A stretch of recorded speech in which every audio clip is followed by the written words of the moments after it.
কংগ্ৰেছৰ পৰিৱৰ্তে এতিয়া প্ৰাৰ্থীয়েহে দক্ষতাৰে নিৰ্বাচন খেলিলে আৰু বিজেপি মঞ্চ সমূহীয়া প্ৰচাৰেহে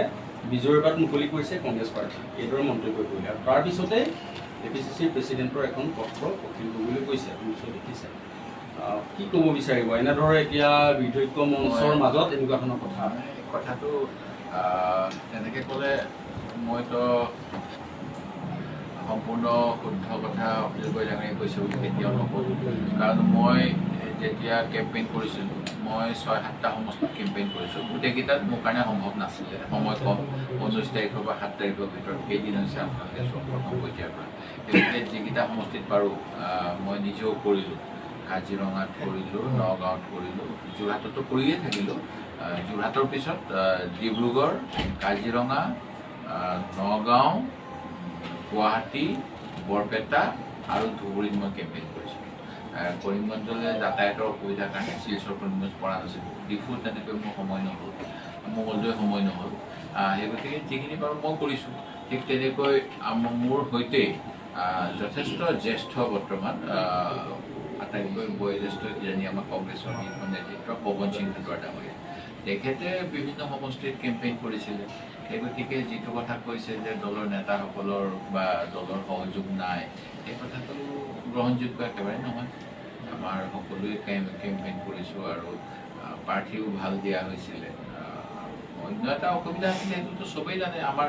একাউণ্ট চিজ কৰি দিছে 4,000 কোটি টকা ডিমাণ্ড কৰিছে সেই গতিকে অকণমান আৰ্থিক অসুবিধা থকাটোতো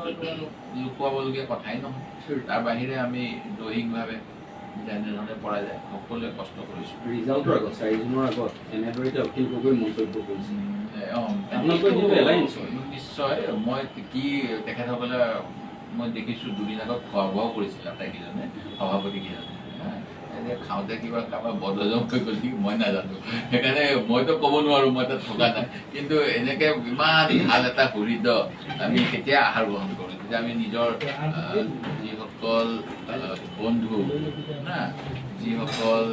শুভাকাংক্ষী যিসকল ঘনিষ্ঠ আমি তেনেকুৱা মানুহকে আহাৰলৈ নিমন্ত্ৰণ কৰোঁ আমি জানো শত্ৰুৰ লগত আহাৰ গ্ৰহণ কৰোঁ মোৰ বোধেৰে মইতো নকৰিম তেনেকুৱা সেই গতিকে আমাৰ নিজৰ মাজত এনেকুৱা কথা আহাৰ গ্ৰহণৰ এদিনৰ পিছত হ'লে বদহজম বুলিয়ে ক'ব লাগিব ন সেইকাৰণে মই নাজানো কি পৰিপ্ৰেক্ষিতত গগৈ ডাঙৰীয়াই এই কথা ক'লে কিন্তু মই আজি সভাপতি পত্ৰখন আপোনালোকৰ দুজনমান সাংবাদিক বন্ধুৱে মোলৈ প্ৰেৰণ কৰিছে মই চাইছোঁ মই তাত লিখা গোটেইখিনি কথাৰ সৈতে একমত আমাৰ সভাপতি মহোদয়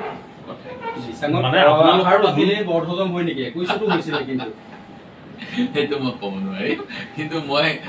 এইটো অলপ কৌতুক কৰিয়ে কৈছোঁ আপোনালোকক যে আমি সদায় জানো কেতিয়াবা কিবা সেইটো মানে ইমান হেৰি নকৰিব কিন্তু ইমান তাৎক্ষণিকভাৱে যিখিনি আমাৰ সকলোৱে কষ্ট কৰিছে মই কৈছোঁৱেই মই 6-7টা সমষ্টিত কৰিব পাৰিলোঁ ঘাটুৱাৰ ছাৰ কিমান বয়সীয়াল তেখেতে ৰাতিপুৱা 8টাতে ওলাইহে ডিব্ৰুগড়ৰ পৰা আৰু তেখেতে মানে একো নোখোৱাকেই মানে সাধাৰণভাৱে মই কেতিয়াবা ৰুটি 2খন দি দিওঁ কেতিয়াবা মই চুপ অকণমান যোগাৰ কৰি দিওঁ তেখেতৰ এই শাৰীৰিক বিভিন্ন মানে বয়স স্বত্বেও তেখেতে ৰাতি 9 বজালৈকে কেম্পেইন কৰা মই নিজ চকুৰে দেখা পাইছোঁ এজন জ্যেষ্ঠ মানে আমাৰ দলীয় নেতাই সেই সময়ত আৰু যদি কয় যে দলৰ নেতাসকলে সহায় কৰা নাছিল সংগঠনে সহায় কৰা নাছিল এইটো একেবাৰে মানি ল'ব নোৱাৰোঁ দোস্তি আৰু দুশ্মনী পিয়ৰিটি লাগে পিয়ৰ হ'ব লাগে আজি ভূপেন বৰাই এইটো কথা কৈছে প্ৰেচিডেণ্টে দোস্তি আৰু দুশ্মনী পিয়ৰ হ'ব লাগে নিশ্চিতভাৱে এইটোতো প্ৰয়োজন দুষ্টক মানে সকলো কথা ক'ব পৰা হ'ব লাগে আৰু দুশ্মনী কৰিলেও একদম মানে মইতো ক'লে একদম মানে আৰু তৰোৱাল উলিয়ালে আৰু সোমোৱাব নাই এনেকৈ কৰিব লাগে অখিল গগৈ এতিয়া কি হ'ল যিটো মই এতিয়াতো মই বুলি নকওঁ দুশ্মন বুলি নকওঁ তেখেতক নিশ্চিতভাৱে আমাৰ সহায় কৰি আছে তেখেতে ইমান কেম্পেইন কৰিলে ধুবুৰীত কিমান দিন কৰিলে তেখেতে আমাৰ তাৰপিছত আপোনাৰ শিলচৰ কৰিমগঞ্জত কৰিলেগৈ ডিব্ৰুগড়ত কৰিলে যোৰহাটত কৰিলে নগাঁৱত কৰিলে মানে মোতকৈ এটলিষ্ট কিজানি অখিল গগৈ অলপ বেছিকৈ থাকি ল'লে নেকি মই কাৰণ ধুবুৰীত বেছিকৈ কৰিলে মই গুৱাহাটীত কৰিলোঁ আৰু বৰপেটাতো কৰিলোঁ সেই গতিকে তেখেতকতো মই দুশ্মন বুলি নকওঁ তেখেতে বিজেপিৰ দুশ্মন নিশ্চিতভাৱে বিজেপিৰ দুশ্মন অখিল গগৈ। মই আৰম্ভণি নকৰিলোঁ যিটো হ'ল পৰিস্থিতি আগদিনাখন বিছানত হ'ল তাৰপিছত তেওঁ পিছদিনাখনেই গুৱাহাটীতে গৈছে আঞ্চলিক শক্তি কৰিবলৈ এই পৰিপ্ৰেক্ষিতত তেখেতে কংগ্ৰেছ দলৰ নেতা আৰু কংগ্ৰেছ সংগঠনৰ বিষয়ে এনে মন্তব্য দিলে এই কথাটো মই বুজি পোৱা নাই। কিন্তু আজি পুৱা মই আমাৰ সভাপতিয়ে তেখেতলৈ এখন পত্ৰ প্ৰেৰণ কৰিছে, যিখন মই আপোনালোকৰ মাধ্যমত পঢ়িবলৈ পালোঁ। এই পত্ৰখনত যিখিনি কথা মাননীয় সভাপতি ভূপেন বৰা ডাঙৰীয়াই উল্লেখ কৰিছে, মই গোটেই কথাখিনিৰ লগত একমত, সহমত। আৰু অখিল গগৈ ডাঙৰীয়াৰ এই কথাখিনি কেতিয়াও আমাৰ দলৰ নেতাকৰ্মীৰ বাবে গ্ৰহণযোগ্য নহয়। পিচিচি প্ৰেচিডেণ্টে অত্যন্ত কঠোৰ ভাষাৰে লিখিছে, কাৰণ তেওঁ কৈছে যে কথাখিনি যদি